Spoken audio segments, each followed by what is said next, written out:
Why I do art, actually, to be honest with you. I think it's like a calling more than anything else. It's always been present in my life since the very beginning, in school.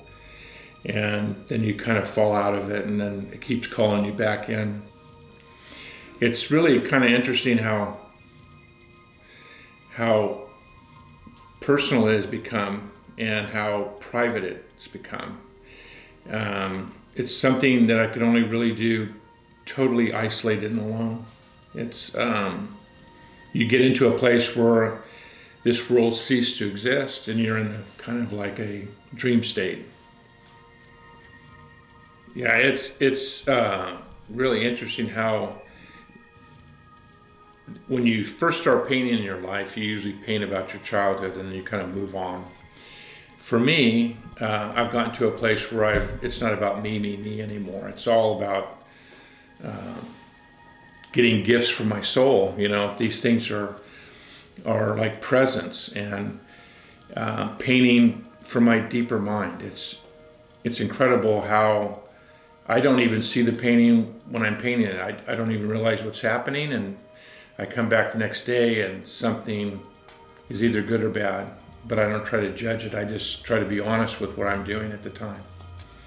Most people don't know how to actually see something. They kind of just look at stuff, and they don't spend much time doing it. And everybody has a favorite song, but not many people have a favorite piece of art. And I think that would be wonderful if people actually did take their time and find themselves in some piece of art.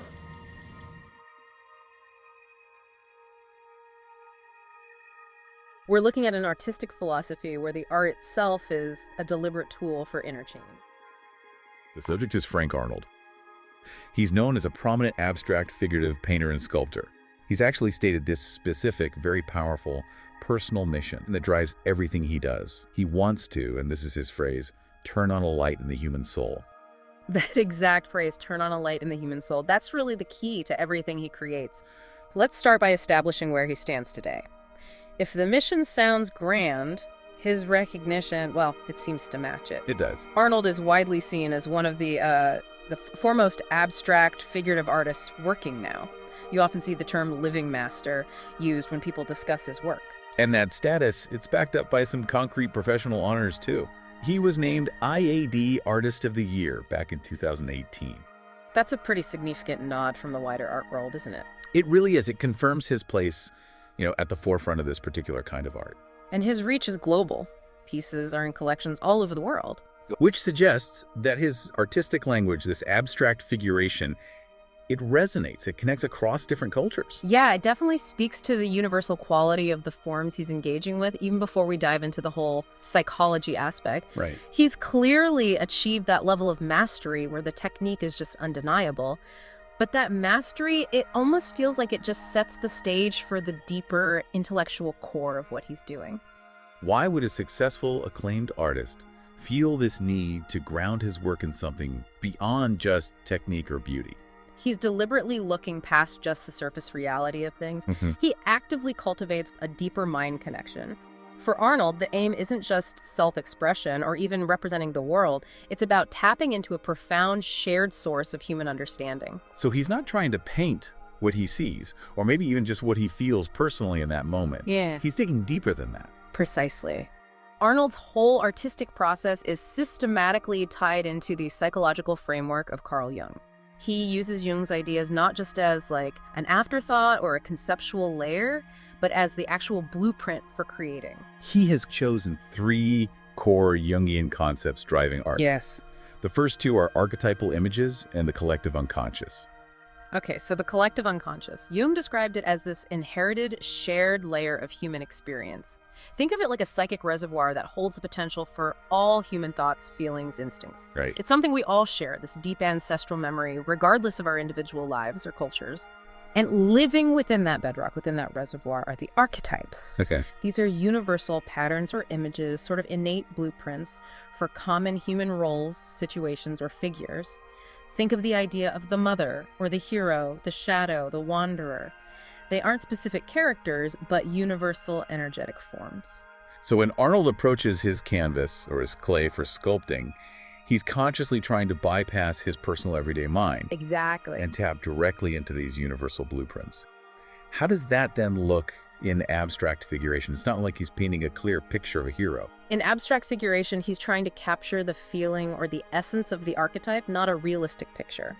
For example, an archetypal protector figure. It might be expressed through heavy, solid, maybe earth-toned forms, conveying stability but also readiness. Even if you can't make out, say, a face or specific limbs. Precisely. He's painting or sculpting the primal energy, the underlying structure of that idea, rather than its surface appearance. That process sounds almost like psychic archaeology. He's excavating shared meaning. That's a great image for it.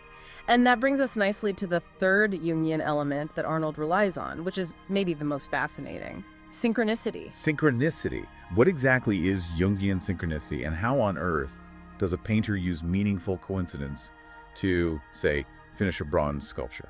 It's often mentioned but rarely tied down to the actual studio process. So synchronicity for Jung was this idea of a meaningful coincidence.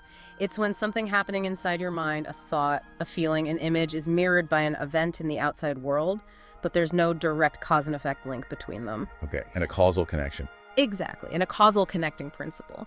Now, for Arnold, this isn't just an interesting philosophical idea. It seems to function as a kind of gauge, almost a validation, for the work's completion and its purpose. How does that work in the studio? Well, imagine he's working intuitively, trying to channel an archetype from that collective unconscious. To continually create work fueled by connecting with these unconscious forms requires total belief in that framework. Arnold specifically calls the results of this process messengers. Messengers, okay, that title itself implies direction, a purpose. If he's diving into this collective unconscious, what's the message? What are these creations bringing back to us, the viewers? These messengers, they are meant to resonate as personal messages of universal acceptance. Personal messages. Yes, designed to reach out directly to you, the individual looking at the art. He taps into the vast, shared, maybe impersonal language of archetypes in the collective unconscious. But the resulting artwork translates that shared universal experience into a specific feeling of comfort and acceptance for the individual viewer. Precisely. The messengers aim to translate that abstract universal truth, the idea that we're all fundamentally connected, sharing these core blueprints into a concrete, comforting feeling for the viewer. You belong. You are seen. You are accepted. Yeah, right. The art becomes the vehicle for the shared psychological experience, rooted in unity. It moves from the archetype to the personal soul. It sounds incredibly powerful, almost mystical. But does the success of the art, then, rely purely on someone understanding the psychology, or does the aesthetic quality, the actual craft, still need to be exceptional for that message to land? That's a really important point, and I think the answer has to be both. Arnold's genius, arguably, lies in using that incredibly high-level technical skill to deliver the psychological payload effectively. So the technique serves the message. Exactly. The messengers work because they are first and foremost compelling works of art. They are technically superb containers for these profound universal concepts. And that requires immense dedication to maintain mastery in two quite different disciplines, painting and sculpting. Why does he split his practice between two locations? He focuses on his painting down in San Jose del Cabo in Mexico. Right. And then his sculpting, the three-dimensional work, that happens in Mexico City. That sounds like more than just convenience. Is there a deeper reason for that geographical split related to the art itself? It seems likely. Obviously, it separates the practical demands of the mediums. But you could also see it as mirroring the split between perhaps the spiritual and the material that's inherent in his Jungian process. How so? Well, painting done in the light, maybe the relative quietude of San Jose del Cabo involves color, light projection onto a surface. It arguably aligns more with the, let's say, ethereal or interior aspects of tapping into archetypes. Okay, the more light-based aspect. Maybe. And then sculpting, especially working with heavy materials like bronze, which he does, Right. that demands dealing with raw physical mass, gravity, three-dimensional form. Right. Doing that in Mexico City, a place with such a dense history and, ancient roots, it perhaps grounds the work, giving those archetypes a tangible, enduring physical presence. Interesting. So the split allows him to fully immerse in each aspect the ephemeral archetypal light in the paintings and the enduring physical archetypal form in the sculptures. That's one way to interpret it, definitely. It allows for a deep focus on the specific demands of each medium in embodying these ideas. Okay, so let's try and summarize this deep dive then. We have Frank Arnold, a recognized living master in abstract figurative art. He has consciously chosen to fuse his art practice with very specific, quite rigorous psychological concepts. From Carl Jung, we talked about archetypes, the collective unconscious, and synchronicity. Yes. And he's not doing this just as an intellectual exercise. He's doing it to fulfill this really significant personal mission to create messengers that offer universal acceptance and, in his words, turn on the light in the human soul. It's a remarkable synthesis of high art and deep philosophy.